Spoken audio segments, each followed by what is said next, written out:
Friends, welcome to our channel my life style. நாம் இன்றைக்கி பார்க்க போகிற ரெசிபி புளியோதரை. புளியோதரை மோஸ்ட்லி எல்லாருக்குமே பிடிக்கும். சூப்பராக ஒரு கோயில் ஸ்டைல் புளியோதரை எப்படி செய்யலாம்னு பார்க்கலாம். வாங்க வீடியோக்குள்ளே போகலாம்.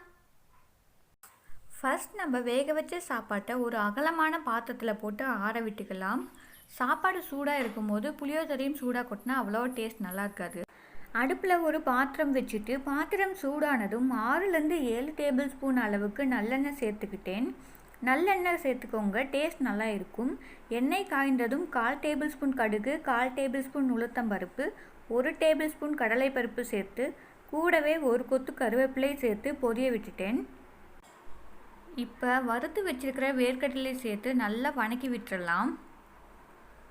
இது கூடவே 5-6 வரமிளகாய் கிள்ளி சேர்த்துக்கிறேன். ஒரு பெரிய எலும்புச்சம்பள அளவு புளியை ஊற வச்சு கரைச்சி சேர்த்துக்கிறேன். ஒரு கொதி வந்ததும் மூடி போட்டு நல்லா வேக வச்சிடலாம்.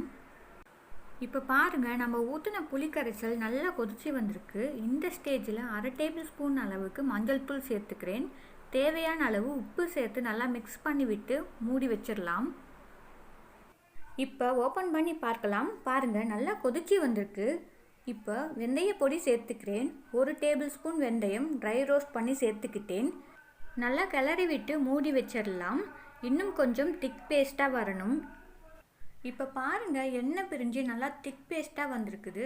ஸ்டவ் ஆஃப் பண்ணிவிட்டு நம்ம ஆற வச்சுருக்கிற சாப்பாட்டில் போட்டு நல்லா கிளறி விட்டுறலாம்.